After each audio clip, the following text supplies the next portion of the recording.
అదే RTV app వార్తల్ని క్షణాల్లో చదివే అవకాశం ఉంటుంది. ఒక న్యూస్ పేపర్, ఒక టెలివిజన్ ఛానల్ మీ చేతుల్లో ఎప్పుడూ ఉంటాయి.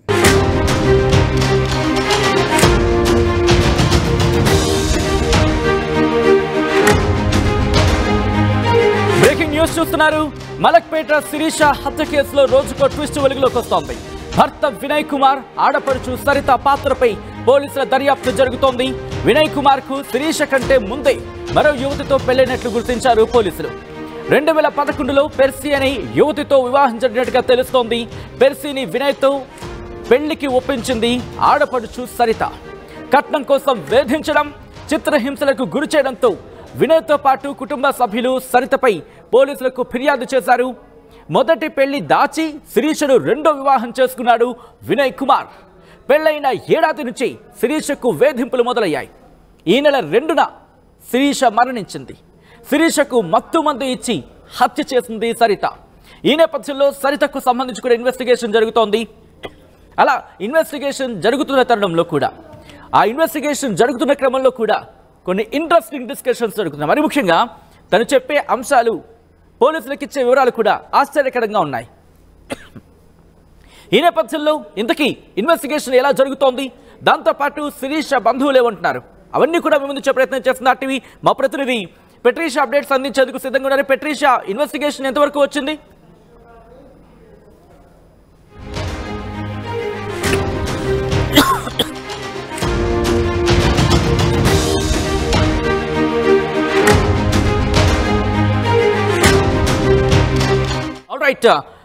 ఆల్ రైట్, శిరీష బంధువు సురేందర్ మనతో పాటు లైవ్ లో జాయిన్ అవుతున్నారు. సురేందర్ దగ్గరికి వెళ్ళే ప్రయత్నం చేస్తున్నాను. సురేందర్ గారు నమస్తే అండి.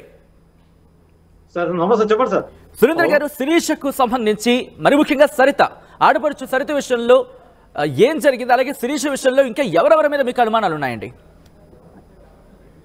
సార్, ఎవరెవరు అనుమానం కంటే ఇప్పుడు శిరీష అంటే సరిత అనేది మెయిన్. వాస్తవంగా పోలీసులు ఎంక్వైరీ తేలినప్పుడు ఇప్పుడు సరితది ఒక బ్యాక్గ్రౌండ్ అనేది కూడా పోలీసులు ఇంకా ఎందుకు కనిపెట్టడం లేదనేది మాకు కూడా అనుమానంగా ఉంది సార్.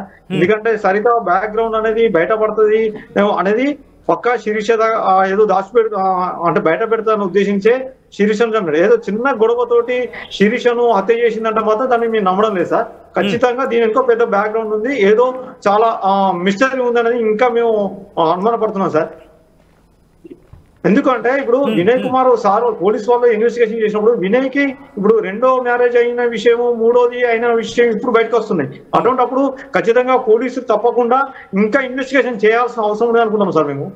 రైట్, అంటే పెళ్లి చేసే ముందు మరి ముఖ్యంగా అబ్బాయికి సంబంధించిన ప్రొఫైల్ని చెక్ చేసుకుంటూ ఉంటారు.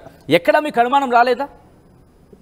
సార్, వాస్తవానికి జరిగింది ఏంటంటే మాకు ఎప్పుడైతే ఈ సన్ రైజ్ హాస్పిటల్లో పనిచేసిన టైంలో శిరీషకు ఒక సంబంధం రావడం జరిగింది. ఎవరైతే మేము ఈ దత్తతకు ఇవ్వడం జరిగిందో ఈ ప్రొఫెసర్ గారికి అప్పుడు ఒక యూఎస్ సంబంధం రావడం జరిగింది సార్. అప్పుడు ఏమైందంటే ఒక రోజు ఈ రోజు మ్యారేజ్ చేస్తామో ఒక 2 days తర్వాత తీసుకెళ్తామన్నప్పుడు మాకు ఒకటి ఏమైందంటే అదే టైంలో ఒక అమెరికాలో ఒక 2-3 ఇన్సిడెంట్లు జరిగినప్పుడు మాకు కొంచెం భయం వేసింది. ఎందుకంటే ఎలాంటి తల్లిదండ్రులు లేని ఒక అమ్మాయిని ఈ రకంగా మేము పంపిస్తే ఆల్రెడీ మేము అంతా ఇక్కడ ఉన్నాం కాబట్టి ఇక్కడ దగ్గర సంబంధం చూద్దాము అనే ఉద్దేశించే మేము కొంచెం అలాంటి మన దగ్గర సంబంధాలు చూద్దామని ఉద్దేశించే మేము కొంచెం డిలే చేయడం.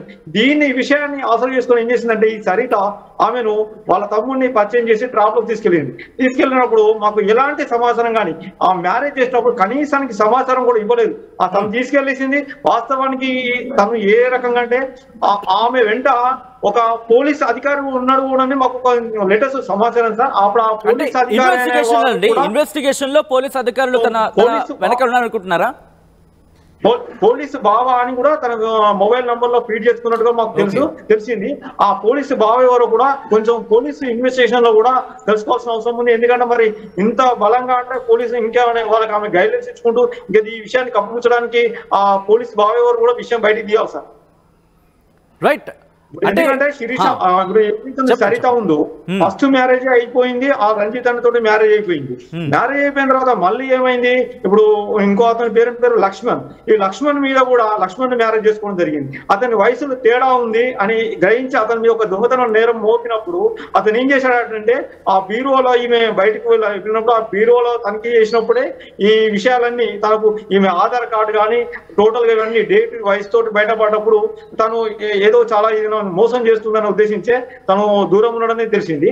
కానీ ఆయన పేరును లక్ష్మణ్ పేరును పోలీసులకు సమాచారం ఇచ్చి ఏమన్నా ఉన్నా అని చెప్పేసి లోకల్లో ఉన్న అతని పేరు మళ్ళీ పోలీసులను మిస్గైడ్ చేయడం. అంటే ఫస్ట్ ఎక్కడ మమ్మల్ని మోసం చేయడం, లాస్ట్ మళ్ళీ పోలీసులను కూడా మోసం చేస్తుంది. అంటే దీని బ్యాక్గ్రౌండ్ అంతా ఏదో మిస్టరీ ఉంది.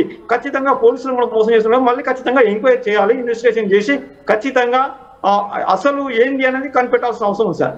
అంటే వినయ్ విషయంలో కావచ్చు, సరిత విషయంలో కావచ్చు, మీకు ముందప్పుడు అనుమానం రాలేదా సార్? ఎప్పుడు అంటే అనుమానాలు ఇలాంటి అంటే మేము చిన్న ఏదైనా ఫ్యామిలీ డిస్కషన్స్ అవుతున్నాయి అనేది మా మరదలు గారు ఉన్నారు కాబట్టి ఎప్పుడైనా తను వాళ్ళ ఇంటికి వెళ్ళినప్పుడు చిన్న డిస్కషన్ అవుతున్నాం. కానీ ఇంత మేజర్ గా ఇలా చంపేంత స్థాయికి ఎదుగుతాయని మాత్రం మేము ఏ రోజు కేసు చేయాలి.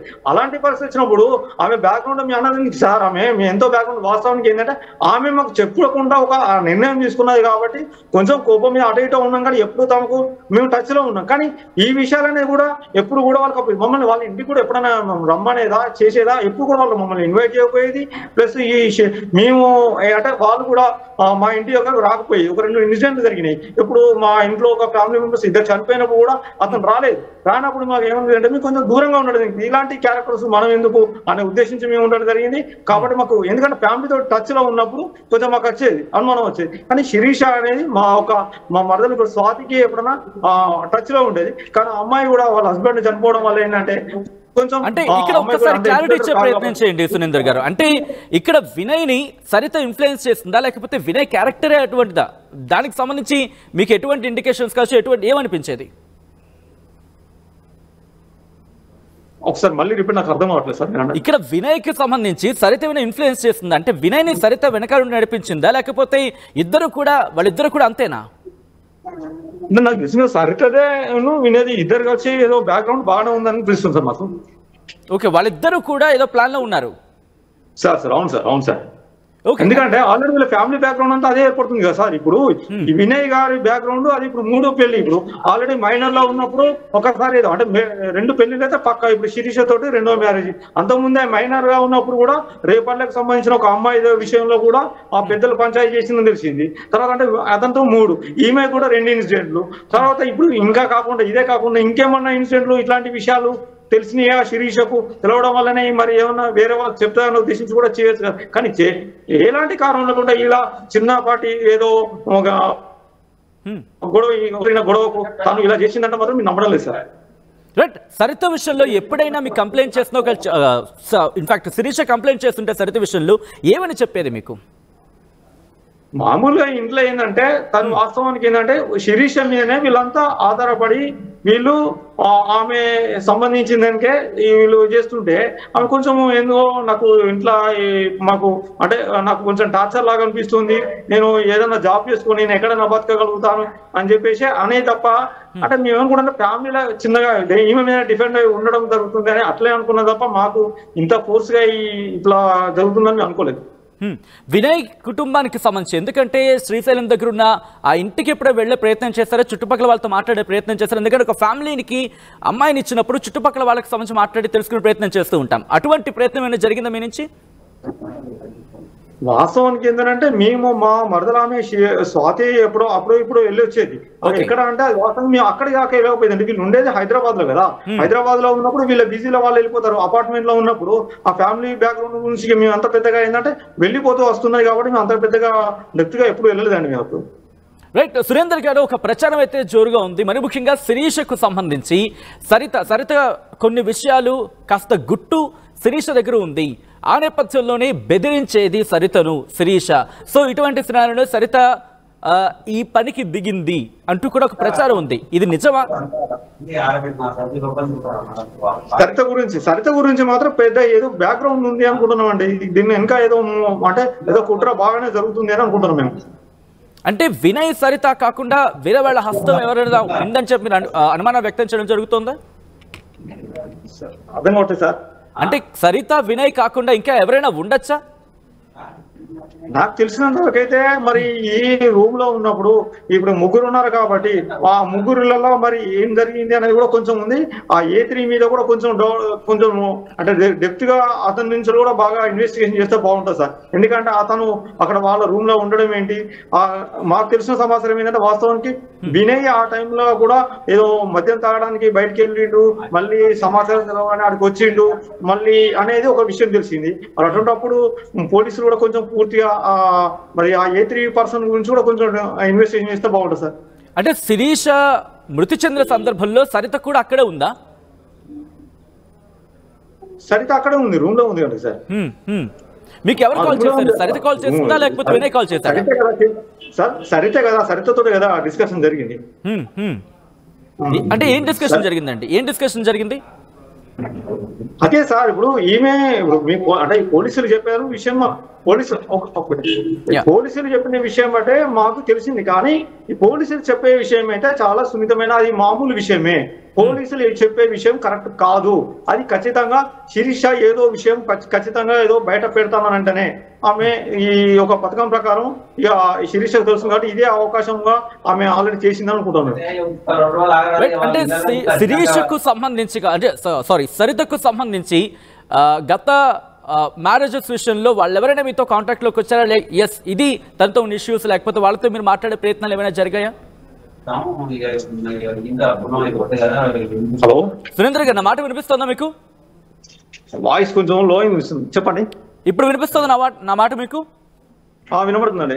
సరిత గత మ్యారేజెస్ కి సంబంధించి వాళ్ళు ఎవరైనా మీతో కాంటాక్ట్ అయ్యారా, లేకపోతే వాళ్ళు మీరేమైనా కాంటాక్ట్ చేసే ప్రయత్నం చేశారా? తన గురించి తెలుసుకునే ప్రయత్నం చేశారా? ఇప్పుడు సరిత గురించి బయటపడుతుంది కాబట్టి సరిత నుంచే కదా ఇప్పుడు బాధితులందరూ బయటకు వచ్చేస్తున్నారు. ఇంకా ఇప్పుడు పోలీసులు ఇన్వెస్టిగేషన్ చేస్తే పోలీసులను కూడా వాళ్ళు కాంటాక్ట్ కావడానికి సిద్ధంగా ఉన్నట్టు మాకు పక్కా సమాచారం ఉందండి. పోలీసులు ఖచ్చితంగా వాళ్ళు పోలీసులు, ఎందుకంటే బాధితులు కూడా సరిత వల్ల బాధితులు కూడా కొంతమంది పోలీసులను ఆశ్రయించడానికి సిద్ధంగా ఉన్నట్టు మాకు కూడా కొంచెం తెలుస్తుంది. కాంటాక్ట్ లోకి వస్తున్నారు అనుకున్నారు. రైట్. వినయ్ గురించి మీకు అసలు ఎప్పుడు అనుమానం రాలేదా? వినయ్ గురించి అంటే వినయ్ మాతో ఏనాడు కూడా కాంటాక్ట్ లకు కనీసానికి ఫోను తన సర్టిఫికెట్ల కోసం మేము బాగారిగా తను చదువుకున్న ఇక్కడ ఈ ప్రాంతంలో ఆయన సర్టిఫికెట్ కోసం ఫోన్ చేసినా కూడా కొంచెం స్పీకర్ పెట్టంటే ఇటువంటి స్పీకర్ పెట్టి మాట్లాడాల్సిన పరిస్థితి వచ్చేది ఇప్పుడు. అటువంటిప్పుడు ఇటువంటి క్యారెక్టర్ తోటి మనం కొంచెం ఎందుకు అనే ఉద్దేశించే ఆయన అంతా అనుమాన పడ్డప్పుడు మనం ఎందుకు అంత కాంటాక్ట్ గా మాట్లాడితే మళ్ళీ తను ఇంకా అనుమానం చేసి ఇంకా ఏ రకంగా ఇబ్బంది పెడతాడని ఉద్దేశించి మేము కొంచెం అంటే మామూలు అవాయిడ్ గానే ఉండేది. రైట్. సురేంద్ర గారు, అంటే ఎప్పుడైనా ఆపద ఉంది మన పిల్లకి, మన ఆడపిల్లకి ఆపద ఉందంటే కనుక వెనక్కి తెచ్చుకునే ప్రయత్నం చేసేస్తాం. సో అటువంటి ప్రయత్నం ఏమైనా జరిగిందా మీ కుటుంబం నుంచి? సురేంద్ర గారు, అంటే ఇప్పుడు మన ఆడపిల్లకి ఆపద ఉంది అనుకుంటే కనుక వెనక్కి తెచ్చుకునే ప్రయత్నం చేస్తాం, పుట్టింటికి తిరిగి తెచ్చుకునే ప్రయత్నం చేస్తూ ఉంటాం. అటువంటి ప్రయత్నం ఏమైనా మీ కుటుంబం చేస్తుందా?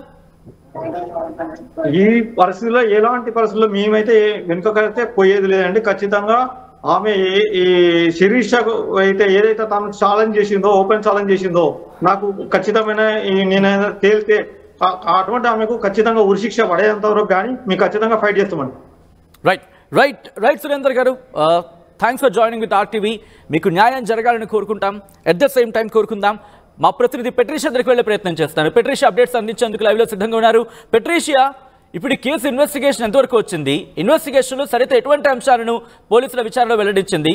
వినయ్ కుమార్కి సంబంధించి ఎటువంటి అంశాలను పోలీసుల దృష్టికి తీసుకెళ్లాడు? శిరీష హత్య కేసులో అనేక వాస్తవాలు వెలుగులోకి వస్తున్నాయి. ఇప్పటి వరకు పోలీసుల దర్యాప్తు కూడా చూసాము, కొన్ని ఇన్ఫర్మేషన్ మాత్రమే బయటకు వచ్చింది. ఇప్పుడు మాత్రము చాలా మటుకు వాస్తవాలన్నీ బయటకు వస్తున్నాయి. తన వదిన అయినట్టు సరిత A1 A2 వినయ్ కుమార్, A3గా బిట్టు లోహిత్ కుమార్ అలియాస్ బిట్టు అంటుంటారు.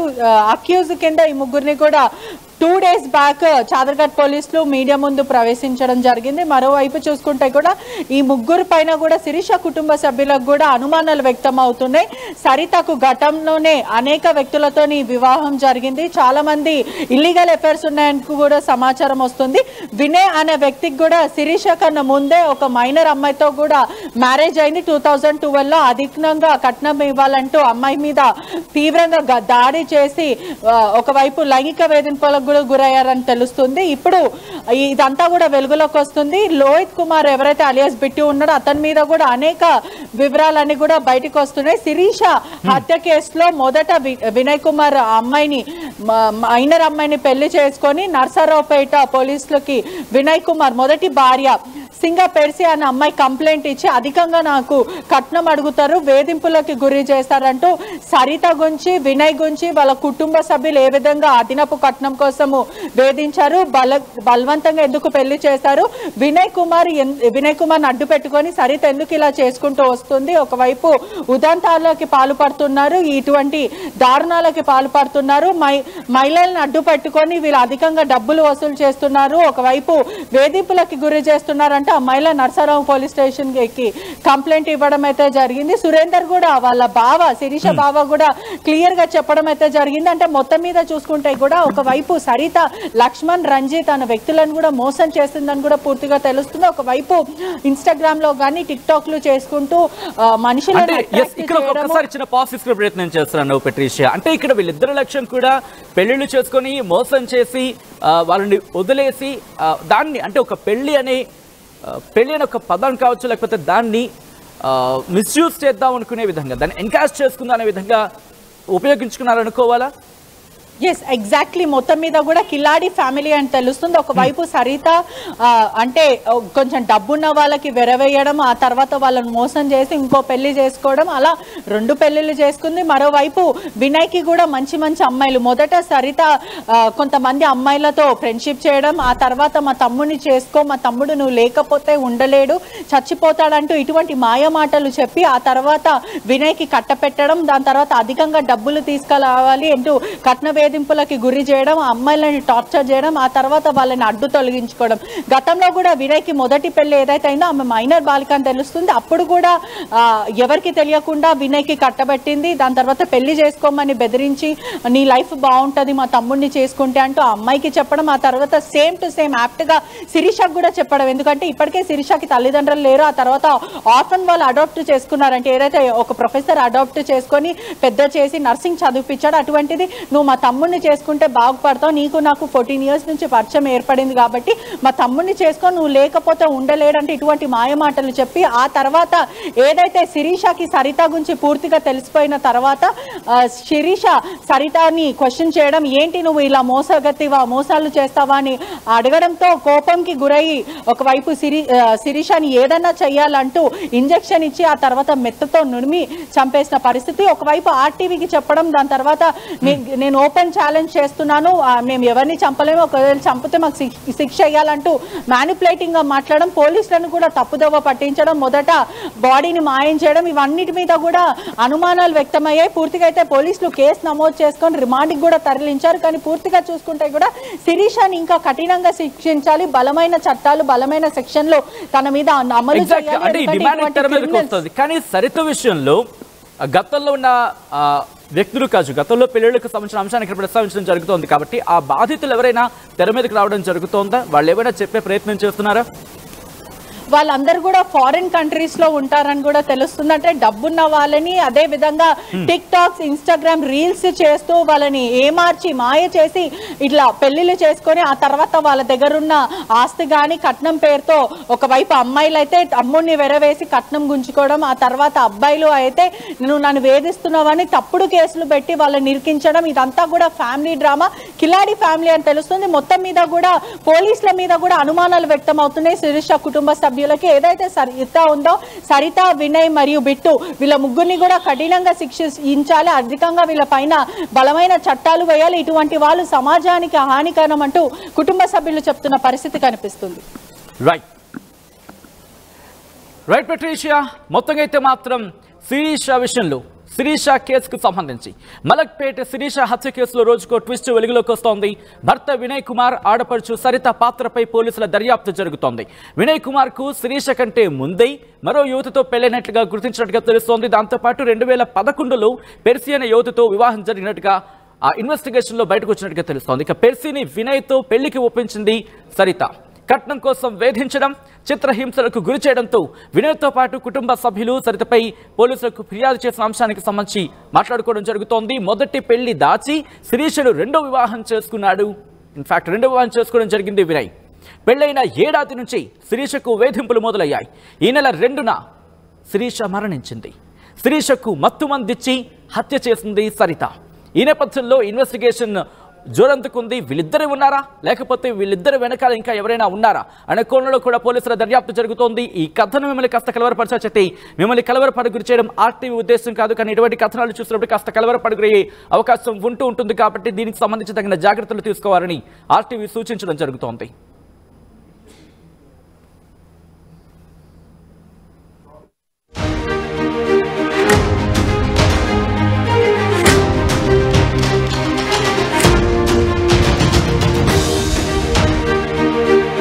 మరిన్ని వీడియోస్ కోసం ఛానల్ ని సబ్స్క్రైబ్ చేయండి. లేటెస్ట్ అప్డేట్స్ కోసం వాట్సాప్ ఛానల్ ని ఫాలో చేయండి.